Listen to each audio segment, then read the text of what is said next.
ಪ್ರಭಾವ ಪದ್ಧತಿಯ 22ನೇ ಶ್ಲೋಕದಲ್ಲಿ, ಅಂದರೆ ಪಾದುಕಾ ಸಹಸ್ರದ 52ನೇ ಶ್ಲೋಕದಲ್ಲಿ ಭಗವಂತನ ಪಾದಗಳಿಗೆ ಪಾದುಕೆಯಿಂದ ಹಿರಿಮೆ ಅಂತಾರೆ ದೇಶಿಕರು. ಶ್ಲೋಕ ನೋಡೋಣ.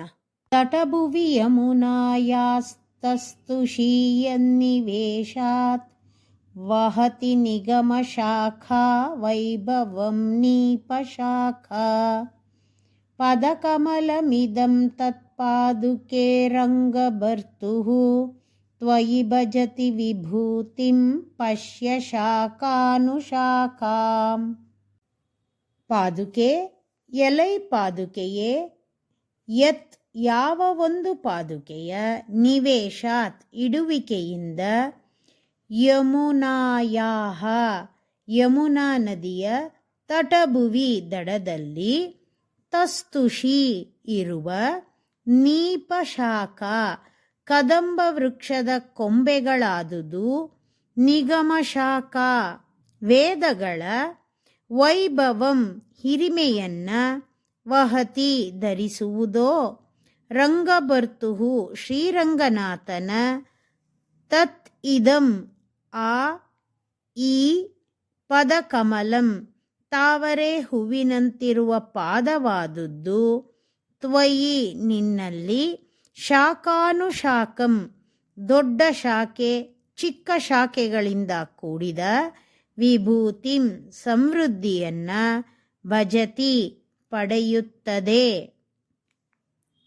ಕಾಳಂದಿ ಮಡುವಿನ ತಟದಲ್ಲಿ ಇದ್ದ ವೃಕ್ಷಗಳೆಲ್ಲ ಕಾಳಿಂಗನ ವಿಷದ ಪ್ರಭಾವದಿಂದ ಒಣಗಿ ಹೋಗಿದ್ವಂತೆ.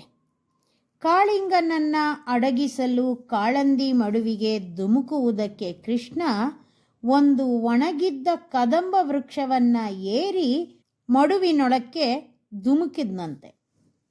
ಕೃಷ್ಣನ ಪಾದಸ್ಪರ್ಶವಾದ ತಕ್ಷಣ ಆ ವೃಕ್ಷ ಹಸುರಾಗಿ ನಳನಳಿಸಲಾರಂಭಿಸ್ತಂತೆ. ಹಾಗೆ ಯಮುನಾ ನದಿಯ ತೀರದಲ್ಲಿ ಇದ್ದ ಕದಂಬ ವೃಕ್ಷ ಏರಿ ಕೃಷ್ಣ ಆಟ ಆಡಿದ್ರಿಂದ ಆ ವೃಕ್ಷದ ರಂಬೆಗಳಿಗೆ ಭಗವಂತನ ಪಾದದ ಸಂಬಂಧದಿಂದ ವೇದಗಳ ಶಾಖೆಯ ವೈಭವ ಸಿಕ್ತಂತೆ. ಇದರಿಂದ ಪಾದಗಳಿಗೆ ಬಹಳ ಹಿರಿಮೆ ಇದೆ ಅನ್ನೋದು ಗೊತ್ತಾಗುತ್ತೆ. ಅಂತಹ ಶ್ರೀರಂಗನಾಥನ ಪಾದ ಕಮಲಗಳು ನಿನ್ನಲ್ಲಿ ಇರೋದ್ರಿಂದ ಆ ಪಾದ ಕಮಲಗಳಿಗೆ ಶಾಖಾನುಶಾಖೆಯ ಮಹಿಮೆ ಸಿಕ್ತು ಅಂತಾರೆ ದೇಶಿಕರು. ಭಗವಂತನ ಪಾದಗಳಿಗೆ ಇರುವ ಹಿರಿಮೆ ಪಾದುಕೆಗಳಿಂದಲೇ ಬಂದಿದೆ ಅನ್ನೋದು ಈ ಶ್ಲೋಕದ ಅರ್ಥ. ಹಾಗೆ ಭಗವಂತನಿರುವ ದೇಶಗಳಿಗೆ ಆಳ್ವಾರರುಗಳು ಹಾಡಿದ್ರಿಂದ ದಿವ್ಯ ದೇಶ ಅನ್ನೋ ಹಿರಿಮೆ ಬಂತು ಅನ್ನೋದು ಈ ಶ್ಲೋಕದ ಗೂಢಾರ್ಥ. ಶ್ರೀಮತೆ ನಿಗಮಾಂತ ಮಹಾದೇಶಿಕಾಯ ನಮಃ.